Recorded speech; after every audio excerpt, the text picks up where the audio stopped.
Good morning. आज हम BCom second year के बिजनेस स्टैटिस्टिक्स के यूनिट फर्स्ट के topic method of collecting data पर डिस्कस करेंगे। Collection data are the foundation of any statistical investigations and the job of collecting data is the same for a statisticians as collecting stone, mortar, cement, bricks etcetera for a builder. Means किसी भी सांख्यिकी अनुसंधान के अंदर जो data होता है वो एक आधार स्तंभ होता है। जिस प्रकार से एक बिल्डर के लिए स्टोन, मोर्टार, सीमेंट और ब्रिक्स का कलेक्शन आवश्यक होता है, उसी प्रकार से सांख्यिकी अनुसंधान के अंदर समंकों का संकलन भी आवश्यक होता है। बिना समंकों के हमारे संभव नहीं है कि हम किसी प्रकार का कोई भी अनुसंधान कार्य संपूर्ण कर सकें। In the research process, the collection data is a very important stage. We can say that the data can be treated as a basis or raw material for analysis. If researcher does not carefully decide about various issues related to the collection of data, so he may create hurdles himself. If he takes proper precautions while collection of data, the analysis will be easier and comfortable. As far as proper selection of the statistical techniques are concerned, means जब हम बात करते हैं किसी भी research process के अंतर्गत, तो जो भी हम डाटा कलेक्ट करते हैं तो डाटा कलेक्शन जो है एक इंपॉर्टेंट स्टेज होता है किसी भी रिसर्च प्रोसेस का। हम ये कह सकते हैं कि जो डाटा होता है वो एक कच्ची सामग्री की तरह उपयोग में लाया जाता है किसी भी शोध कार्य के अंतर्गत। यदि एक शोधार्थी के द्वारा अगर डाटा संग्रहण का कार्य केयरफुली अगर नहीं किया जाता है, मीन्स सावधानीपूर्वक अगर नहीं किया जाता है, तो स्वयं के लिए कई प्रकार की रुकावटें उत्पन्न कर सकता है। तो जब भी कोई शोधार्थी मीन्स रिसर्चर्स जब डाटा कलेक्ट करता है तो उसको कुछ सावधानियां बरतना पड़ती हैं डाटा कलेक्शन के टाइम पे, क्योंकि अगर वो सावधानी बरतता है तो निश्चित रूप से उसके द्वारा जो डाटा संग्रहित किया जाएगा उस डाटा का उपयोग वो अपने रिसर्च कार्य में करेगा और उससे उसका जो रिसर्च कार्य है मीन्स जो शोध का कार्य है वो सरल और आरामदायक हो जाएगा। Data can be classified into two types, which are primary data and secondary data. Means समंक दो प्रकार के होते हैं, एक होता है प्राथमिक समंक और एक होता है द्वितीयक समंक। Primary data are the first hand data. Primary source are original sources from which data are collected by any researchers, yet nobody has collected the same data. Primary data can be collected through various methods such as questionnaires and interview. Means primary data जो होता है ये first hand data होता है, means किसी शोधार्थी के द्वारा स्वयं पहली बार डाटा संग्रहित किए जाते हैं। Then primary sources are original sources, ये मौलिक होते हैं, इसे शोधार्थी के द्वारा स्वयं संग्रहित किया जाता है और किसी अन्य व्यक्ति के द्वारा इसे पहले से संग्रहित नहीं किया गया होता है। ये कहलाता है आपके प्राइमरी डाटा। और प्राइमरी डाटा को कलेक्ट करने के जो मेथड्स होते हैं वो हैं क्वेश्चनायर्स एंड इंटरव्यू। मीन्स प्रश्नावली के माध्यम से और साक्षात्कार के माध्यम से हम क्या कर सकते हैं, यहाँ पर प्राथमिक समंक संग्रहित कर सकते हैं। Secondary data are those data which have been collected by somebody else but used by researchers. Means द्वितीयक समंक वो होते हैं जो किसी अन्य व्यक्ति के द्वारा संग्रहित किए जाते हैं या कलेक्ट किए जाते हैं, परंतु इसे हम अपने रिसर्च कार्य के अंदर क्या करते हैं, उपयोग में लाते हैं। मीन्स हम ये कह सकते हैं कि किसी दूसरे व्यक्ति के द्वारा संग्रहित किए गए समंकों का किसी अन्य व्यक्ति के द्वारा उपयोग करना, वो कहलाता है आपका secondary data. According to Wessels, data collected by other persons are called secondary data. Means Wessels के अनुसार डाटा जो है सेकेंडरी डाटा अगर किसी दूसरे व्यक्ति के द्वारा जो कलेक्ट किया जाता है उसे कहते हैं हम secondary data. Method of collecting primary data. प्राइमरी डाटा को कलेक्ट करने के मेथड्स क्या होते हैं? The methods commonly use for the collection of primary data are enumerated below. First, direct personal investigation. Second, indirect oral interview. Third, information received through local agencies. Fourth, mailed questionnaires method. और fifth, schedule send through इन्यूमरेटर्स।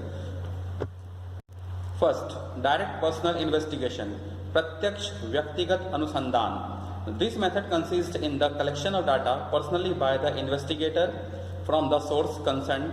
In other words, the investigator has to go the field personally for making inquiry and soliciting information from the informant और responded. Means इस method के अंतर्गत जो शोधार्थी होता है या जो डाटा कलेक्ट करने वाला जो व्यक्ति होता है उसके द्वारा जहाँ से उसको संग्रहित करना है समय, उस प्लेस पर जाके वो स्वयं प्रत्यक्ष रूप से क्या करता है, जो डाटा कलेक्ट करता है उसे कहते हैं डायरेक्ट पर्सनल इन्वेस्टिगेशन। मीन्स अगर आज मुझे कोई डाटा संग्रहित करना है और मेरे को अगर जो मेरा वर्क प्लेस है, फॉर एग्जांपल मान लीजिए जैसे मैं रहता हूँ रतलाम में और मुझे डाटा सेलाना में से कलेक्ट करना है, तो मैं स्वयं सेलाना जाऊँगा और वहाँ सेलाना में जो भी मेरा वर्क प्लेस होगा, ओके, वहाँ पे मैं डाटा संग्रहित करूँगा, वो कहलाएगा मेरा direct personal investigation.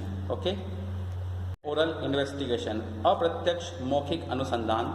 If we want to solicit information on a certain social evils, like if a person is addicted to drinking, gambling or smoking, etc., the person will be reluctant to furnish correct information, or he may give wrong information. The information on the gambling, drinking or smoking habits of an individual can best be obtained by interviewing his personal friends, relatives or neighbors who know him thoroughly well. Means indirect oral investigation, जैसे नाम से मालूम पड़ रहा है कि अप्रत्यक्ष मौखिक अनुसंधान.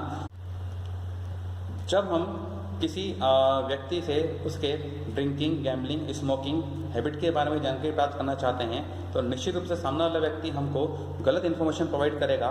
परंतु अगर हमको उससे संबंधित सही जानकारी प्राप्त करना है तो हम उसके जो भी मित्र होंगे या उसके जो नेबर्स होंगे या जो उसके रिलेटिव्स होंगे उनके माध्यम से कर सकते हैं, उस व्यक्ति के बारे में जानकारी प्राप्त कर सकते हैं. इस विधि को कहते हैं हम इनडायरेक्ट ओरल इन्वेस्टिगेशन, अप्रत्यक्ष मौखिक अनुसंधान विधि. Information receive through local agency, स्थानीय संवाददाताओं से जानकारी प्राप्त करना. In this method the information is not collected formally by the investigators or the enumerators. This method consists in the appointment of local agents by the investigators in different parts of field of inquiry. This correspondent or agencies in different regions collected the information accordingly to their own way.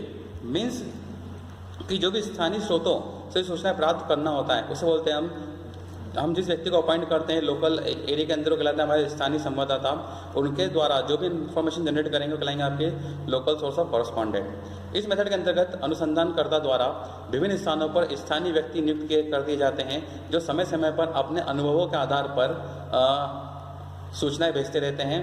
एवं उल्लेखनीय बात यह है कि ये संवाददाता सूचनाओं का संकलन अपने हित और तौर तरीके और रुचि आदि के आधार पर ही करते हैं. इसलिए ऐसे संबंधों में अशुद्धियों की संभावनाएं अधिक होती हैं. मीन्स जो भी वो डाटा कलेक्ट करेंगे वो अपनी रुचि के हिसाब से, अपने तरीके के हिसाब से या अपने अनुभव के आधार पर वो संबंध को संग्रहित करेंगे. परंतु इस प्रकार के जो मेथड्स होते हैं उसके अंदर अशुद्धियों मीन्स एरर होने की संभावनाएं सबसे ज़्यादा होती हैं. क्वेश्चनायर्स method. This method consists in preparing a questionnaire which is mailed to the respondent while a request for quick response within the specified time.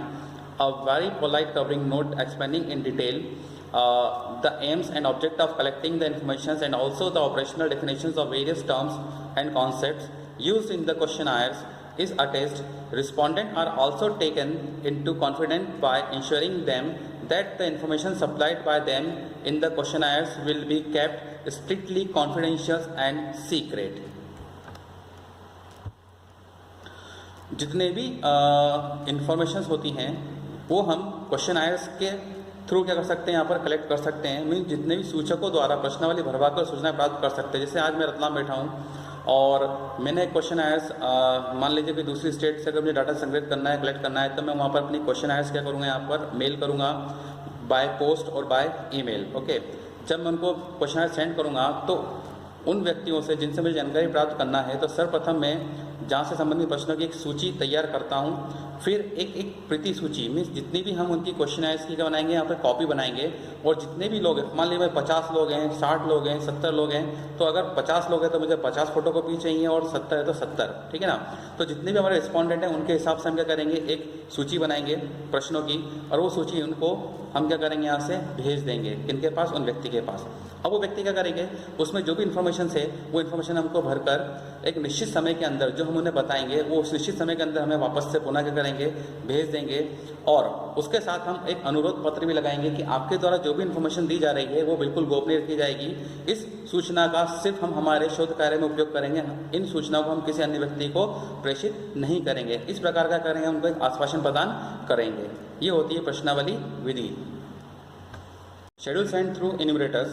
Schedule is the device of obtaining answers to the questions in a form which is filled by the interviewers or enumerators in a face-to-face situation with the respondent. This method is generally used by big business houses, large public enterprises and research institutions like National Council of Applied Economics Research, then Federations of Indian Chambers of Commerce and Industries. Means अनुसूची जो होती है, जितने भी प्रगणक होते हैं जिनको हम नियुक्त करते हैं मेरे लिए संभव नहीं है कि मैं अन्य क्षेत्रों जाकर संबंध संग्रहित कर सकता हूं, तो मैं क्या करूंगा, ऐसे क्षेत्रों में अपने इन्यूमरेटर्स अपॉइंट करूंगा, प्रगणक जो मेरे बिहाफ पर उस शेड्यूल्स के माध्यम से क्या करेंगे, जितने भी इन्फॉर्मेंट होंगे, जितने भी सूचक होंगे, उनसे जानकारी प्राप्त करेंगे। अब इस शेड्यूल मेथड के अंदर क्या होता है कि जितने भी इन्यूमरेटर्स होते हैं, प्रगणक होते हैं, वो उस शेड्यूल्स को, उस अनुसूची को लेके उस व्यक्ति के पास जाएंगे जिससे हमें जानकारी प्राप्त करना है, और वो उनसे फेस टू फेस कम्युनिकेशन करेंगे, और उसमें जो प्रश्न दे रखे हैं, क्वेश्चन दे रखे हैं, उनसे संबंधित उनसे उत्तर प्राप्त कर उस अनुसूची में, मीन्स उस शेड्यूल्स के अंदर क्या करेंगे, उसको फिल करके वापस मुझे प्रेषित कर देंगे। ये कहलाता है आपका शेड्यूल सेंड थ्रू इन्यूमरेटर्स। ये जितने भी मेथड्स थे, ये सारे मेथड्स टाइम आ रहे थे, ये आ रहे थे प्राइमरी डाटा कलेक्शन मेथड में। Method of collecting secondary data. Secondary data collect करने के मेथड्स क्या होते हैं, तो दो मेथड होते हैं, एक होता है पब्लिश्ड और एक होता है अनपब्लिश्ड। तो हम अभी सबसे पहले किस पर डिस्कस कर रहे हैं, पब्लिश सोर्सेज कौन कौन से होते हैं। तो पहला आ रहा है official publications of central government, then publication of semi government statistical organisation, publication of commercial and financial institutions, committee and commissions appointed by the government, newspapers and periodicals, publication of research institutions, then international publications.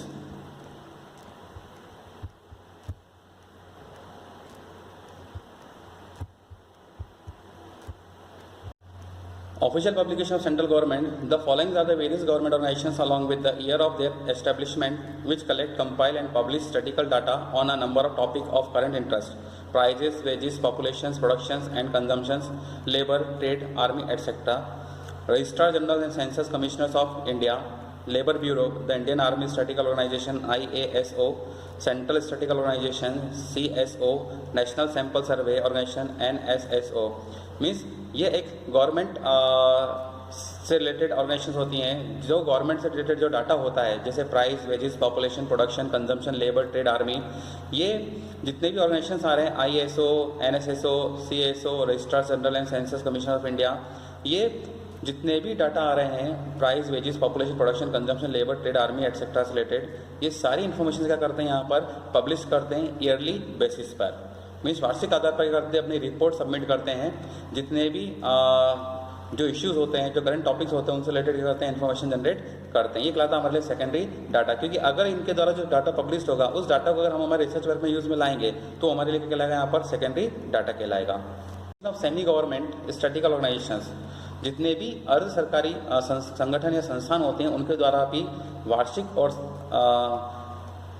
Half yearly basis पे जो data क्या करते हैं, यहाँ पर publish किए जाते हैं। अब ये सेमी गवर्नमेंट ऑर्गेनाइजेशंस कौन कौन से होते हैं, तो statistical department of the reserve bank of India, economic department of reserve bank of India, the institute of economic growth Delhi, Gokhale institution of politics and economics Poona, the institute of foreign trade new Delhi.